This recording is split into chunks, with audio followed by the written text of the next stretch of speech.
2 weeks prior to that, the same exact crew had a 19-year-old mother die in the hospital after attempting to save her baby. This crew responded when an 11-year-old girl watched her 15-year-old brother collapse after playing a game. She thought he was pretending, so she ignored him as he lay on the floor.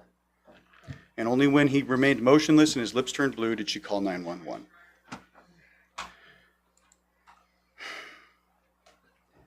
Our crews rushed to the scene and began CPR as quickly as they could, taking over for the struggling grandparent who was providing care for the children while the parents were at a surgery center where the father was recovering. The crews worked tirelessly for over 40 minutes, but there was nothing to be done.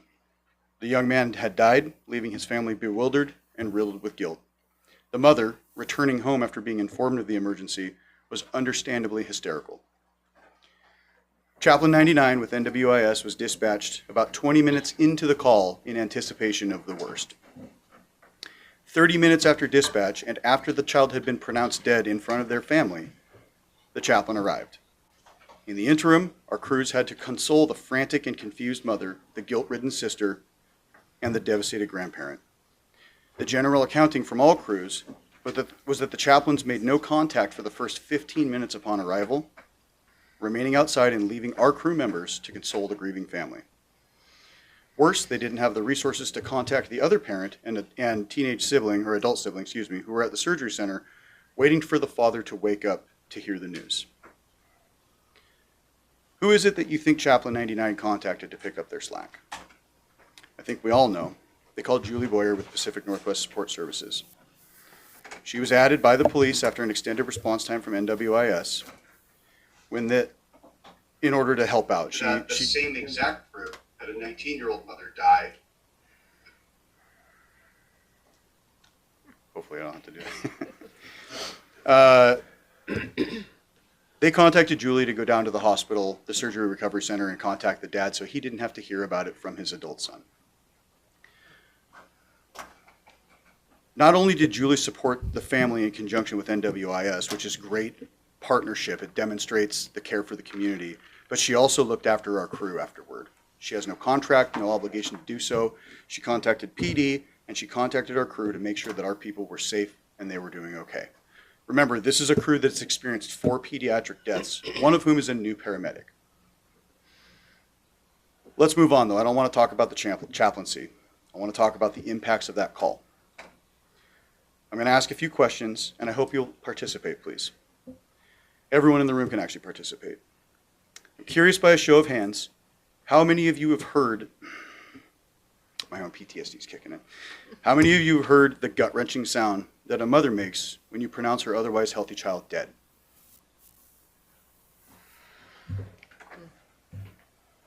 How many of you have looked in the eyes of an 11-year-old girl when they find out that their sibling is never going to wake up again and they blame themselves?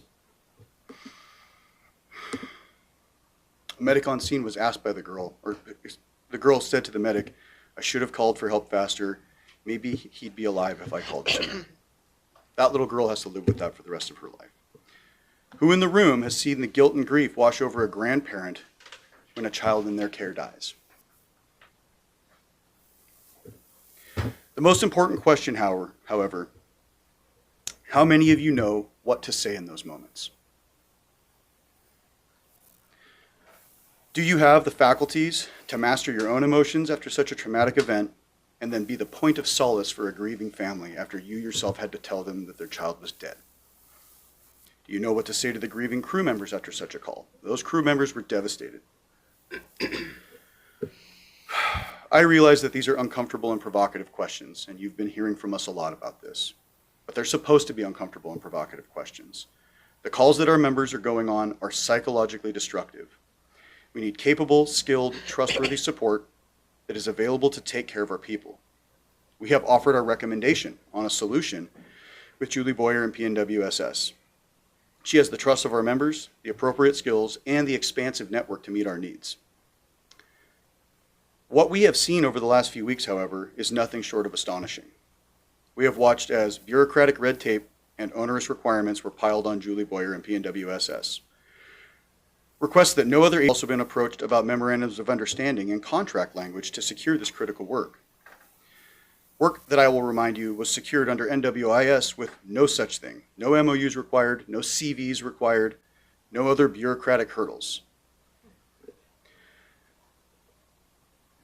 It feels an awful lot like the interest in protecting our mental health is performative at best.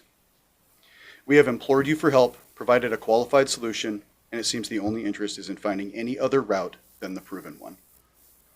Your entire labor group is asking you, begging you, please stop with the unnecessary red tape and secure us the mental health support, training, and peer support team coaching that we need. I am available for any questions regarding the topic. I don't know if anyone has any questions. I might have one. Go ahead. When Julie was with the other, If there are, it's simply something that I don't know about, and you're certainly Okay. welcome to investigate into that. All I know is when our crews needed support, Julie was there. was there. And currently, she's showing up of her own volition and on her own free time. And none of us in this room are even here on our own free time, right? We're all compensated in some form or another for being here to do this work for the community. Julie showed up out of the goodness of her heart to keep my people and your people safe. And that is what is the most important thing to me right now. We don't have that in any other capacity, and we need it. So please, please, find a way to get us the support we need. Okay, thank you. Thank you. I Appreciate your time. your coming to speak to us. Nobody has any other questions or comments? Okay, next I would ask for a motion to approve the agenda with a couple amendments. I move to approve the agenda, amending, moving the FIIRE grant from new business to the consent agenda, and then to add an executive session to discuss collective bargaining. All right. Do Second. we have a second to that? Second. Okay, Al, all in favor? Aye. Aye. No one opposed? That motion carries. So we will move into executive session right away, and I believe that we should maybe go 30 minutes and then extend? Or do we want to go the full 45 minutes that we thought? I mean, you can't shorten it, but you can lengthen it, so I don't know. I'd like your 30 minutes. 30? Okay. We will move into executive session for 30 minutes, and we will be back for approval of the consent agenda and the rest of the meeting after that. Okay? Thank you.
executive session. Next, we have the approval of the consent agenda. And I do have one correction before we get the motion, and that would be on the July payroll.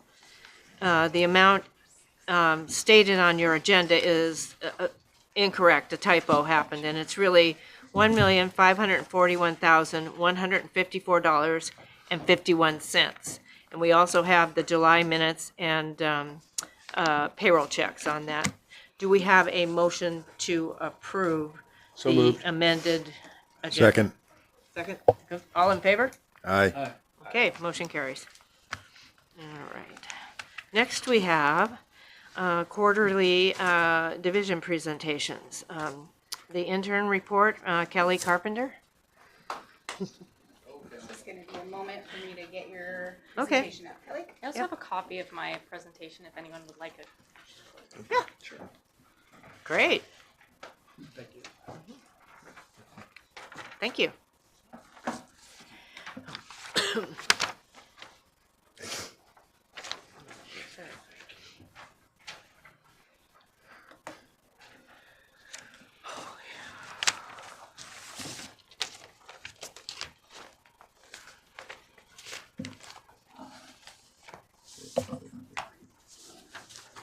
Go ahead. Hi, my name is, let me get this a little bit closer here. Hi, everybody. Hello. My name is Kelly Carpenter, and I've been an intern at North County Fire for the past 2 months under CRP Matt Hickman. He's been my supervisor, and I've also been shadowing Christina Matthews, who's the care coordinator at the CARES program. So I am a student at Western Washington University. I'm just graduating with my BS in public health. And so CRP Matt Hickman was kind enough to lay out some internship objectives for me as follows. The first one was to understand the mission, design, and scope of the CARES program and mobile integrated health as it relates to public health. Second one was develop expertise in public education materials and presentations related to the CARES program. And thirdly, gain proficiency in communication and presentation skills necessary for a public health professional's work. So for the CARES program, as you can see, I have some Narcan kits I put together and some files of life that we regularly use in the CARES program. I shadowed CRP Matt Hickman and Christina Matthews. With them, I went on regular CARES calls and participated in their CARES meetings. And the goal of this program is to reduce 911 calls and coordinate care for clients. Alongside of this, I was very fortunate to participate in some of the meetings related to MOUD and their core program, and alongside Dr. Corsa for one of them, which was very cool. A huge aspect of my internship was actually being a part of working out of the station, and I was able to go on ride-alongs with A47 and CRP Matt Hickman. It was a very valuable experience getting to know the crews, working there day in, day out, and just getting a better understanding of EMS fire operations, talking with the crews and their professional perspectives and the scope of their practice. I had several public education initiatives and classes that I put on. The big one that I put on was out of Station 48 and Station 99. It was about an hour long. The target audience was new and expectant mothers. I researched, developed, and implemented a class for newborns, and newborn safety. In this curriculum, in this presentation, I talked about water safety, choking, eating safety, passenger safety, home safety, and sleeping safety. I was also accompanied by paramedic Steve Daggett and CRP Matt Hickman during that Baby Safe class. Another class that I researched and put on was the advanced directive, was a class on advanced directives at Lincoln Hill There I talked about Pulse, living wills, DNR orders. I talked about how to obtain them, how to begin the discussion of having them, and yeah. Thirdly, the final class that I put on was a class on mandatory reporting. To prepare for this class, I shadowed adult protective service worker, adult protective services social worker Ada Stump, who has worked with Matt Hickman and Christina Matthews in the past. I had the opportunity to implement a class on mandatory reporting and adults, vulnerable adults, adult protective services, youth, and child protective services to line firefighters and medics and EMTs. Yeah, and I did this out of Station 48. It was about 30 minutes long. Some more public education. This was a really cool opportunity for me. I was able to go to National Night Out at Stanwood and teach choking and CPR to kids and adults. And then I was also followed along Matt Hickman during his ACT and CPR classes. I just want to say thank you from the bottom of my heart to Chief Cermak, Chief Kraske, Chief Tenhupen, Chief CRP Matt Hickman, and Christina Matthews, and everyone who made me feel welcome at this in this department. You all are extremely wonderful people. I admire the work you do every day. So thank you so much. Thank you. Okay. Next we have the second quarter operations. Good afternoon, Commission. Deliver the second quarter operations with a little EMS component to it also. I just have a follow-up question for Kelly. Our CRP, Matt Hickman, he left the area today for a family wedding this weekend in the Midwest. And when I spoke to him, he praised you very highly. What lies ahead for you? What do you hope to do? I am applying to nursing school right now. I've been working in the ER the past 2 years as a friendly neighborhood ER tech. So I am looking forward to applying to nursing school. Okay. We wish you the best of luck. I think you're going to kind of wrap up your time with us here next week? Yes. Okay. Thank you, Kelly. In your commission packet this evening, you have a second quarter report that I'll kind of try and keep as brief as I can. We're targeting these for 10-ish minutes. The first slide, please, Carrie. Just kind of a 3-year look at call volume. 2022, we were just over 10,000 calls, 10,185. Dropped just below 10,000 in 2023 at 9,852. And this year, at 6 months through the year, we're on target for about 99,534 calls. So kind of a logical question to be, is the community's growing? Why is call volume very slightly decreasing? And it is for what Kelly just talked about. It is for programs like the CARES program and the Nurse Navigator program, which I talked to you about earlier this year, which is a new program that was implemented at Snow 911, where they take very low acuity calls, and those calls are diverted to a Nurse Navigator, a phone bank system, where they're speaking to a nurse on the phone rather than sending 911 out to the residence or wherever the patient is. If the conversation with the Nurse Navigator, if that he or she warrants, like, no, you need to see a provider, then it's bounced back to Snow 911. But that is the reason we're seeing a slight decrease. When the Nurse Navigator line was created, they estimated it would be about a 3% decrease, and they're almost right on the money for us. Kind of unit dispatches per station. These are kind of listed in descending order. So Station 48 is our busiest station, January through June of this year, for sort of a 6-month look. About just over 2,500 calls. Station 99 here in Stanwood, where we are today, about just under 1,900 calls. Station 46 is right behind that at just about 1,700 calls. And then the two rural stations, Station 90 and Station 97, we see much less activity out there, 820 and 560. And there really is call volume's highest in the urban areas because quite frankly, population drives call volume. So it's always going to be busier in the urban areas. The next slide talks about mutual aid. This is something that we look at each month. I don't often talk to you about mutual aid, but we saw an interesting kind of something more interesting is happening lately in mutual aid is that historically Arlington and North County have always given more mutual aid than we've received. Teresa pointed out to me when she ran these numbers that in the first quarter and second quarter, we were seeing a trend where we're actually starting to receive more mutual aid than give. It's kind of a balance right now, but Fire District 15, which is Tulalip, District 17, Granite Falls, District 19, Savannah, and District 22, Getchell, as well as Camano Island, all gave us more mutual aid in the second quarter than we gave them.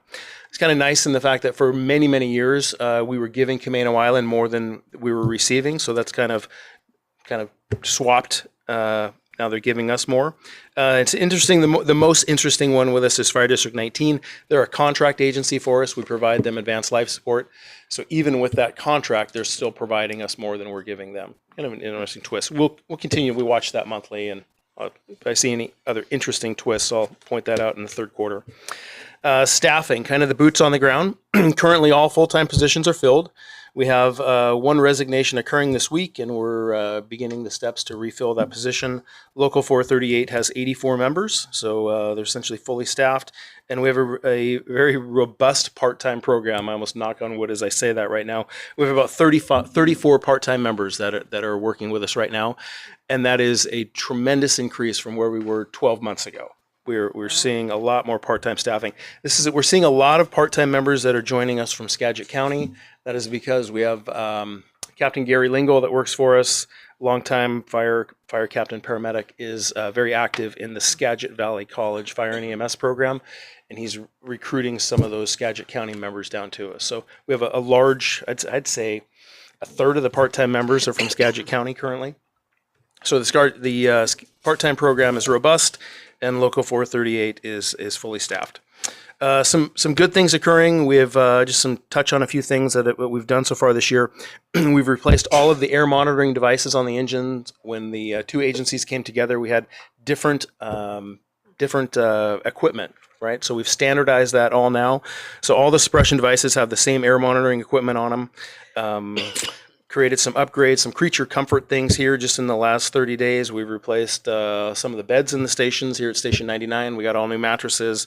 All the new chairs, recliner chairs in the day rooms at the stations have been replaced. So kind of nice for the crews to have that. We just wrapped up I think the summer activity season is done.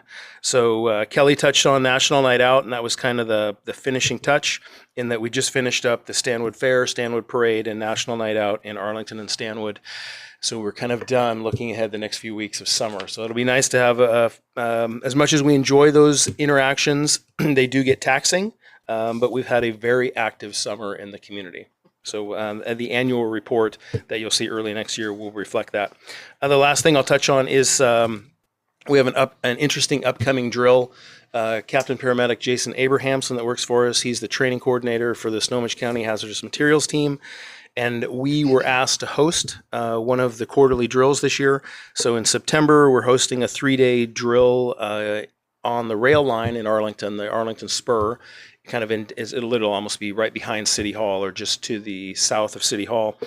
Burlington Northern is bringing in one of their training trains, and they're bringing in a few people with it, and they're going to spend 3 days with the hazardous materials team simulating a hazardous materials incident on a train. So we'll have the hazardous materials technicians from all over Snohomish County will come to Arlington for their 8 hours of quarterly CE in September. We're looking forward to hosting that. And I will praise Captain Abrahamson for helping coordinate that. We just wrapped up operations level training. Thank you, Chief Kuntz. This has been a long time coming in that we've standardized all the rope equipment that's carried on the suppression apparatus, and every member has received operations level rope training at the same level. So that was, it doesn't seem like it would be a monumental task. It was a fairly large task to pull over. I think Chief Cermak can smirk and say that was years in the making. That was years in the making. Kudos to Chief Kuntz. He he took the reins from others that Get it done. weren't as successful. So nicely done. Yeah. Thank you. We're continuing on with a multi-year commitment we have to have 18 members on the Snohomish County Hazardous Materials Technicians team. So we're continuing to train up members. So we reached the number of 18, as well as a goal to have 18 members trained at a multidiscipline water rescue technicians. So Swiftwater, what am I trying to say? The dive, rapid entry swimmers. So we're doing that in coordination with other agencies in Snohomish County. And Station 96 is done, and it was staffed yesterday, and it will be staffed again Friday, Saturday. So it'll be staffed as staffing allows, but that is just wrapping up. I will thank Chief Tenhopen and our facilities person, Matt Kuntz, who has logged a lot of hours at Station 96 in preparation for that. And then just the other page on my report there, that other half page, we are definitely in the time of the year for wildland mobilizations. We've completed 4 mobilizations, 3 in the state of Washington, and 1 what's called an EMAC, or a national mobilization into Oregon, for a total of 4 incidents in 40 days that we've deployed personnel to wildland mobilizations. That is all reimbursed. We get reimbursed for the equipment that we send, and we get reimbursed for all the labor cost of the labor we send, and the labor cost for backfilling those positions for those members that are gone. Okay, so, and I will thank Teresa for all of her work on the paperwork. The crews go and do the work and come back with all of this paperwork that Teresa has to sort out and work through with Randy for reimbursement. Emergency Medical Services, Chief Dickinson's last day was May 1st, so we're kind of nearing 4 months of that position being vacant. We recruited and filled the position, and I believe, Allison, you can touch on this if you'd like. We went through a process, and I think we're going to repost it and kind of begin that process again. But I'll thank CRP Matt Hickman for kind of helping me out to some degree. I've been kind of shouldering that workload along with Dr. Corsa. We've managed to get through to this point okay. We're starting to definitely feel the absence of someone in that position after nearly 4 months. There's some things that are starting to build up. So I'll let you touch on this for just a second, Allison. You want to just update the commission where we are? I briefly mentioned to Chief Cermak this morning, like, if we're going to repost this could be 6 to 8 weeks before we kind of get someone in that position. I floated the idea to Chief Cermak that I'm going to reach out to Dr. Corsa, and I wanted to have an update for you, but I couldn't get a hold of him today, of maybe taking our medical control physician, Dr. Corsa, and saying we'd like to temporarily add to the amount that we compensate you for your services to oversee our EMS program, and have him actually spend maybe 20 hours a week in the agency getting some of this work done that is starting to backlog. There was Snohomish County recently we're in the process of it now, the largest EMS protocol update we've seen in decades, and we've not done some of that work. I made it very clear to the county when that was rolled out that we are not going to take this on until we get somebody back in that program. And now if we're not going to fill this until October-ish, we need to get going on that. Yeah, so we're gonna have it open for a very short period of time. We're simply updating the job description to move some of the requirements into a preferred, as well as change the hiring range for that after having conversations with our compensation committee. So we'll bring the job descriptions to you for approval on the 28th, and we promise we won't hire anyone before then. We'll just post it concurrently. We're gonna make sure that we get one good weekend in there, and then we're gonna repeat some of the same process. So depending on if we have repeat applicants and people being interviewed, hopefully we won't have to repeat those parts, and we'll just be looking at additional people. So we're gonna do it as quickly as we can to get in the right person. So I'll speak with Dr. Corso. We work with Chief Cermak and Allison and Randy, and I may be before you in 2 weeks asking to modify Dr. Corso's agreement with us temporarily. And then lastly, just wrapping up, line staff continues to do a great job, continuing to provide great services with compassion. Locally, it is crazy. I don't know how long it's been since we've had a decent rain. Chief Kuntz and I just talked about this the other day. For some really odd reason, Snohomish County is not seeing a lot of localized wildland incidents, right? We're all just going, what is happening? This is really odd. But I think if we're going to start, if we get another spike in temperatures, we're going to start to see that. And that is it. I'd be happy to answer any questions. No questions? Thank you. Yeah, thank you. Okay. The next item is unfinished business, and Chief Cermak is going to give us an update on the 5-year strategic plan. So, we had a discussion about our strategic plan, and I was asked to go forward and look at options. And I went out to bid for the three options. You've seen the staff report that's within it, and the recommendation is to use a company, an individual that has been a past fire chief. He uses the same sort of process as CPSE, however, sorry. He uses the same sort of process as CPSE. He worked with Camino Island Fire and Rescue, and he would come in and do a community-based program for us also. And the cost was less than half of what the CPSE process was. And he has a background in doing this with many agencies across the nation. So my recommendation is to use the MDE quote that's before you for a future update for.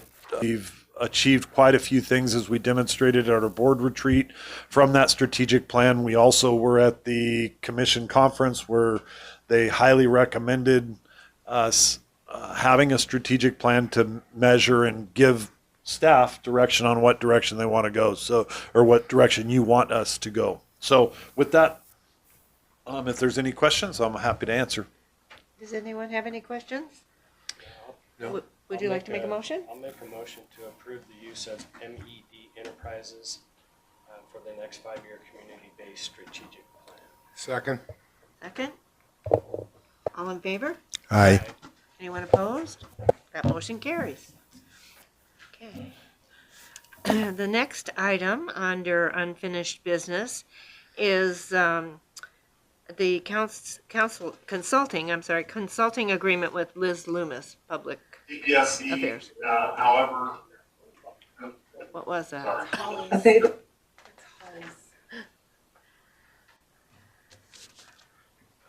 And with that, the same thing with Liz Loomis, you asked for direction to bring forward a contract.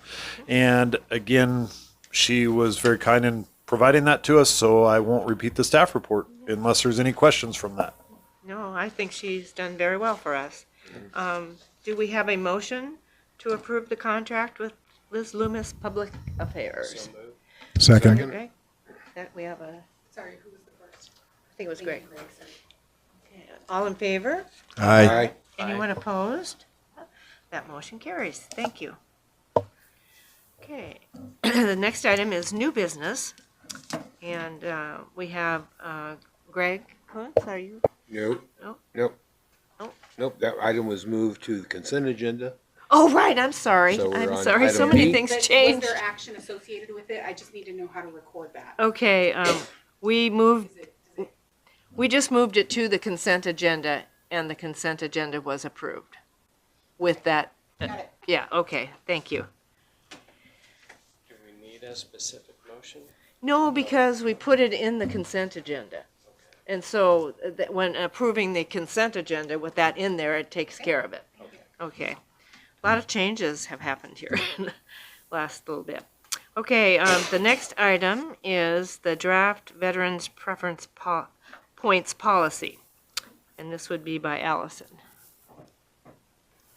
All right, well, good evening. We have just for first reading today, a draft policy that I wish he was able to be here today, and I don't see him. Julian Gilman is one of our employees and is a veteran. Is this on? Yes. And is a veteran and has been a very strong advocate for having a policy where we can actually provide preference points in both the first hire, so an entry level or a lateral hire, as well as in a promotional process. I will say that because this is first review, we're still needing to have labor management and have a conversation, which will be shortly before the next meeting. We'll bring it back. It's possible that there would be some revisions to it. But the basic concept is, first of all, North County is not required. We don't have the requirement to do veterans preference as the municipal agencies do. So that is not a requirement for us. It doesn't carry down from federal or state law. However, our state law does allow us to do it as a permissive policy. And it's important to know that we can do it permissively. Otherwise, if we gave preference, it could look like discrimination in favor of a veteran. So we are allowed to do it. And as a result of that, Julian and I have come together on several occasions crafting this policy to try to find a way to apply it. I think there's a few edits I can see now that we need to make, but the basic concept would be we're going to mirror the definition of veteran, which also includes a definition of the spouse or surviving widow or widower of a veteran, and apply either a 10% preference or a 5% preference, depending on whether they meet the various criteria of the type of service that they had, or if it's a new first time ever being hired. So I can give you all the details if you'd like questions about it. We don't want to invent new requirements. We want to follow whatever is in place for the definitions of veterans, and they may change in the future. But what we do want to do is find a way to recognize and honor the service of our veterans and their families and spouses, as well as look at a way that this could actually help us increase diversity, provide another avenue of recruiting, because we have a lot of folks just in our area who are, in the service and able to maybe join us as a retired or leaving the service veteran. And they have a lot of good training, experience, skills, and a lot of diversity. And I think we've got several of them here that would definitely show by their experience here that they are really talented recruits. So glad to have them when they do come aboard. Questions? Does anyone have any questions? Right, so the next one that we'll come back for a request for approval after we've received any feedback from the IAFF and any of their comments and thoughts before we step forward again. Great, thank you very much. Thank you. Okay, the next item is our June finance report. Randy? Thank you, Commissioners. In your packet, you should have received your June financial report. And I'm going to pause a second while we bring that up.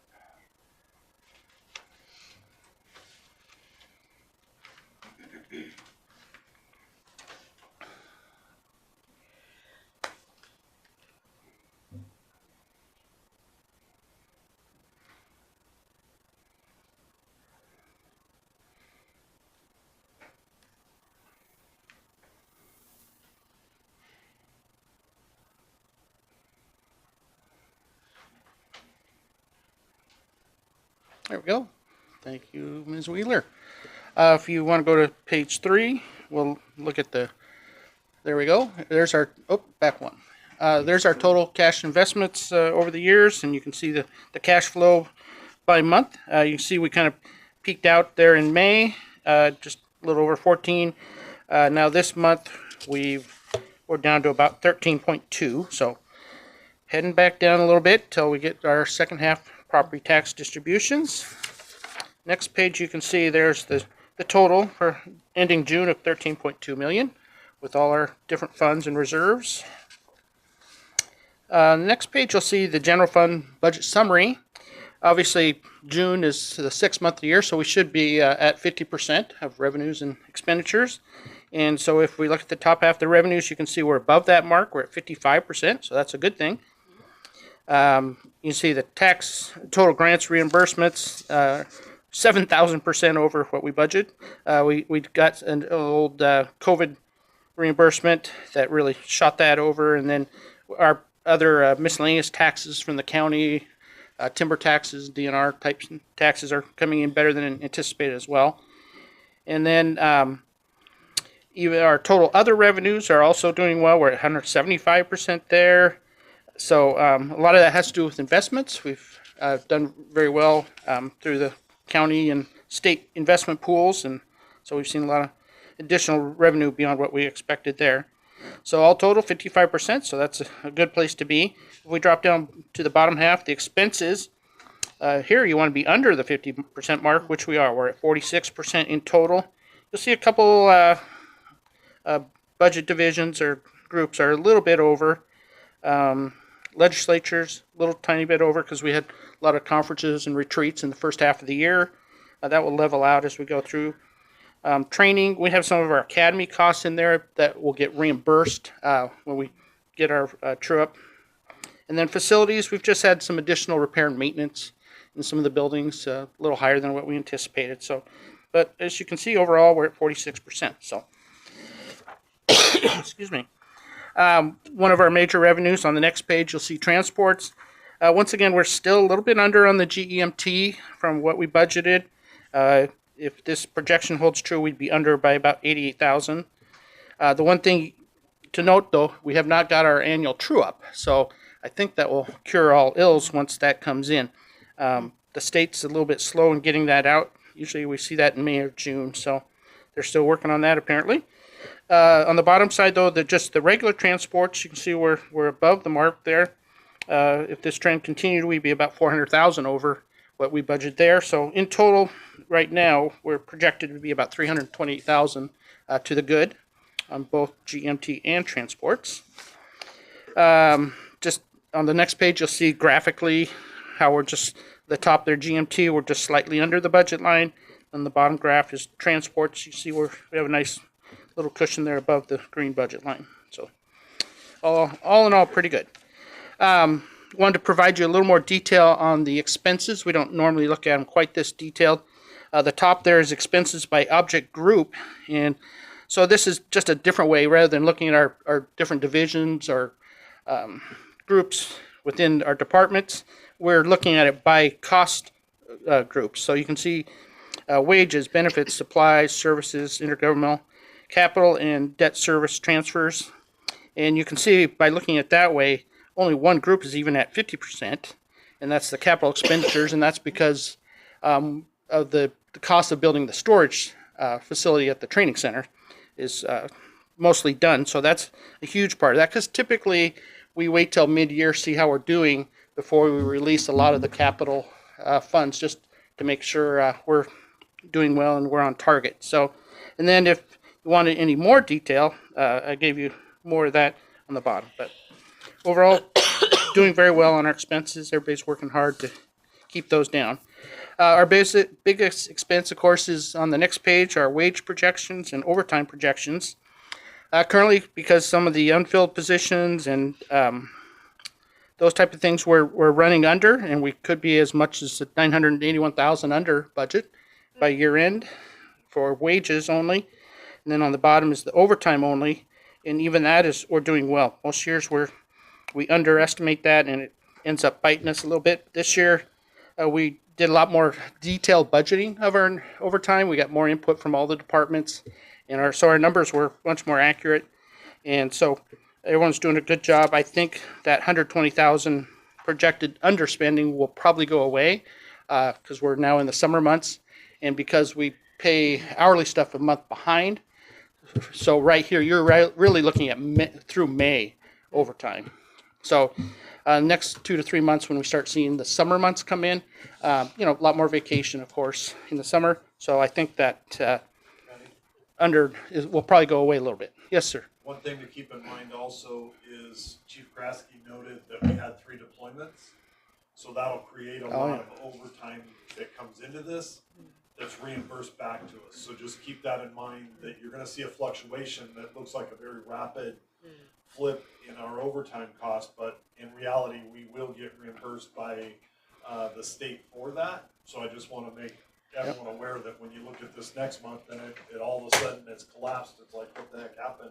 We've had 3 deployments, and that's a big hit, but we do get reimbursed on that. Yeah, very good point. Thank you, Chief. Also, Randy, we have in the CBA, we have an agreement with the local, there's 42 days that we allow more people to be off, that they're known overtime days. There's 42 days that we know create overtime. Essentially, all of those happen in the summer, and it's happening almost every day now. So Randy's like September, October report, that'll pretty much be wrapped up. We'll see it. Yeah, very good point. Thank you for adding that. The next page then is the combined wage and overtime projections. So you see if our current trend continued, which we don't think it will, we could be as much as 1.1 under budget in the wage and overtime. The next page you'll see our general fund capital expenditures. As I mentioned earlier, we usually wait till the second half of the year to kind of loosen the purse strings a little bit when we are fairly confident we're on track. So here you just kind of see all the items that we pay for out of the general fund rather than trying to take them all out of our capital reserves. We'd rather let that build up for some of the bigger ticket items and then pay what we can right out of the general fund. So you can see we're under budget in that area. We're at 64%, but once again, that's because of the training center structure. We've spent most of that $938,000 that we had in the budget for the storage building, so that drove up the number. So now we'll start evaluating some of these other requests, prioritize them, and see what we can get done and get purchased through the rest of the year, now that we're feeling pretty confident about our revenues and expenditures halfway through the year. You might ask, well, you know, how does this year compare to past years? So the next chart or information shows you mid-year comparison. And you can see most years we average 54% of revenues, and we're right at 55, so we're right on target there. And we've usually spent about 45% of our expense budget, and this year we're at 46, so we're right on target with past years. So that's all good news. And then if you go to the next page, you can see that graphically. Obviously, the bigger the gap between the red and the green, the better. But so we're feeling very good about that. And then, unfortunately, Commissioner Johnson's not here. He's the one who's been requesting this. But Doug and I prepared a little financial summary. The top part is a little bit more detailed, broken out, the revenues and expenses. And then we broke out by the projects, the initial purchase of the property, and then the actual building, construction of the site. And then we've had 2 additional projects we're taking on, the storage building and the strip mall. And those are starting to wind down in the next 60, 90 days. So this is just through June, of course. So there'll be some additional amounts added to the storage and strip malls. Then if you take that same info in the bottom left there, and you can just see it summarized by year, how much revenue we took in each year, or resources, and then how much expenditures. And you can see it looks like we're in the hole, but those additional funds come out of the general fund or capital reserve, and that's all planned for. So I just didn't put what that amount was compared to the specific resources that we planned for. Another thing that's not on there is we are going to receive about $500,000 from the county towards that, so that's not in that total. Then the final little box there, funding summary, just shows you all the different sources of funds we've used and received in, and a few things this doesn't include. It doesn't include the true up from the academy. First half of this year, we're winding that up, Sean and I, so we'll get that out and get those revenues. There's some potential lease revenue down the road that may come in. There's perhaps some litigation that may recover some funds, and then we don't have the last couple of months rental income in here as yet either, so those numbers will increase as far as the funding summary. So, but I wanted to make sure Rob got that, and unfortunately he's ill, so, but hopefully he's got his packet and he's gone through it, and so I think that's it. We're winding down the audit. It's probably the longest audit we've had, not because there's so much, just because the auditor's busy and we're busy, and so it just takes a while. I expect to hear from them in the next week or so, and we're going to try probably have a exit conference at our next meeting later this month. We're starting to roll out the 2025 budget process to all the department heads and all the shareholders who have input on that. So I think that's the majority of what we're working on. Any questions? No? No, Okay. thank you very Well, thank much. you so much for your time. Thank you, Randy. Okay, the next item is the chief's report.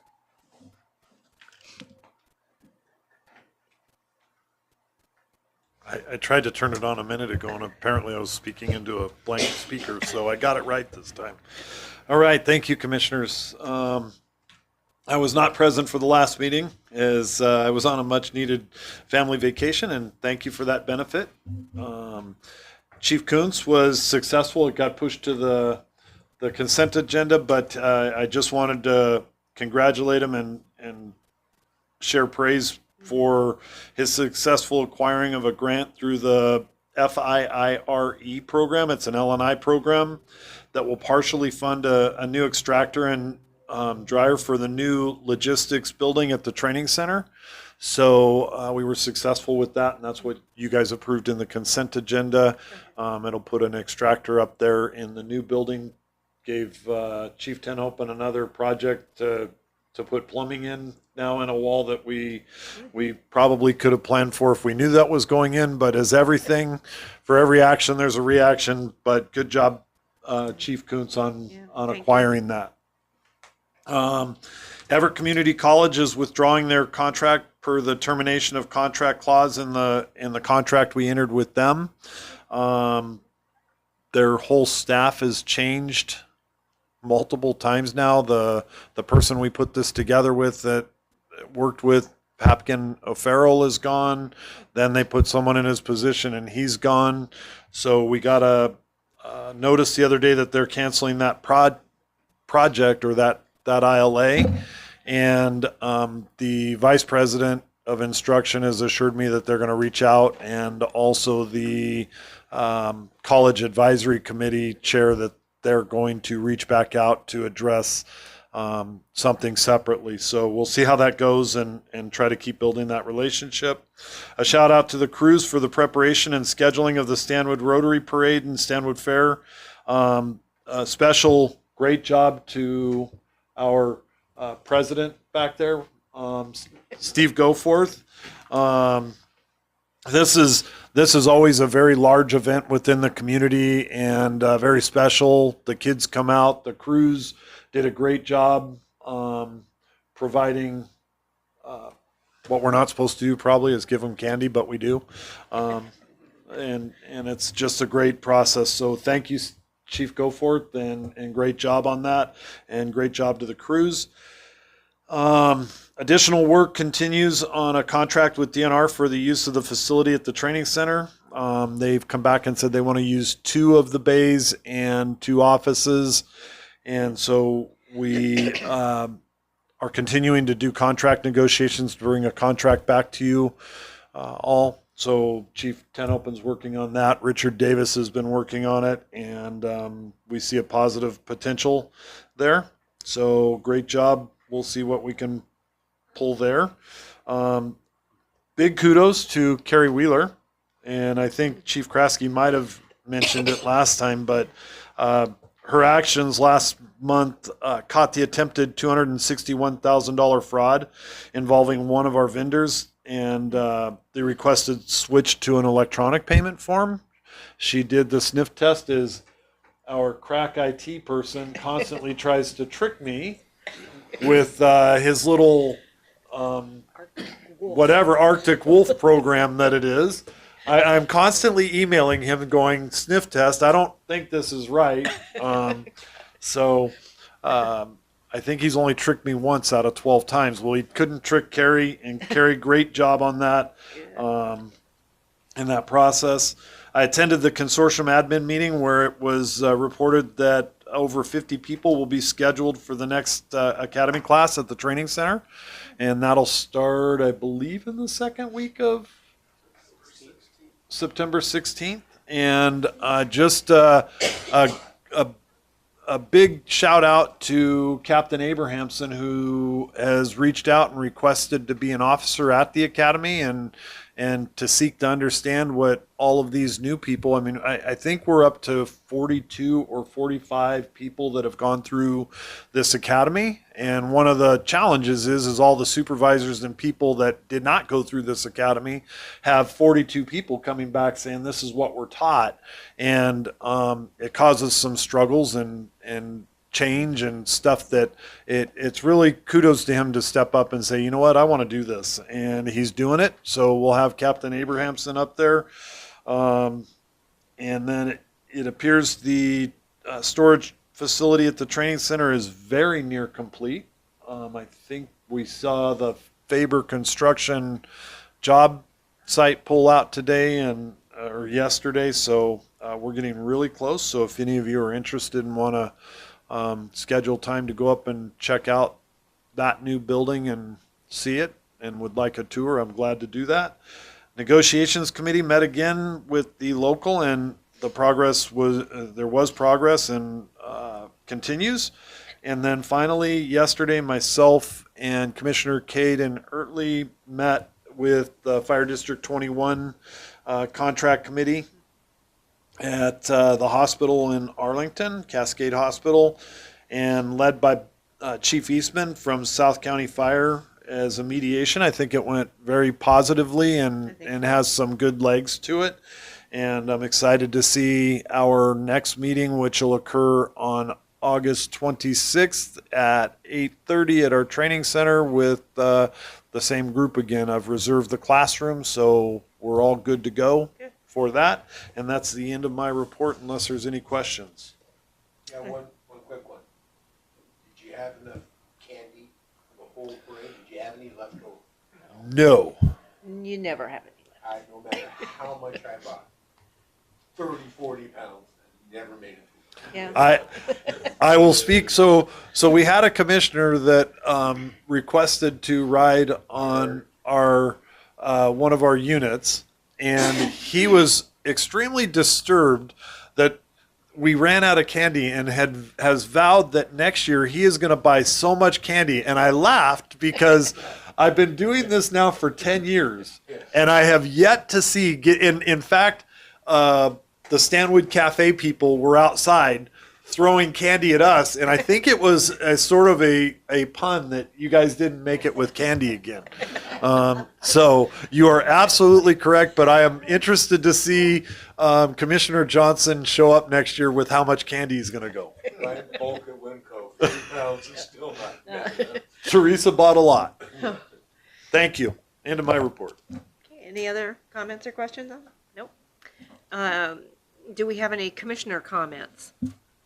I would just like to acknowledge BC Coons on your work on that grant and being successful with it. So that's $21,000 that the agency doesn't have to spend towards a very valuable piece of equipment. So thank you.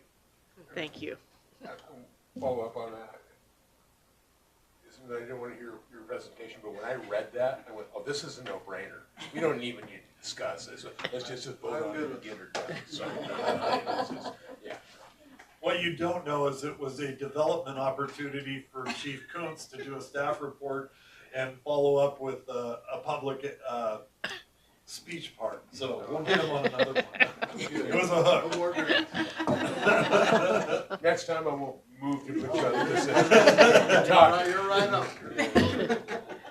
Okay, anyone else? No? Anything for the good of the order? Where was Rob Rob, last week, or was he on vacation again? no, he's not feeling well today. Okay. Oh, Rob's usually pretty good for a good of the order. well, yes, he is. Yeah. Well, what can I say? He's not here, I guess. Hi, Rob. Yeah. Okay, do I have a motion to adjourn? So Second. Okay, all in favor? Anyone opposed? No. Okay, that motion carries. We are adjourned.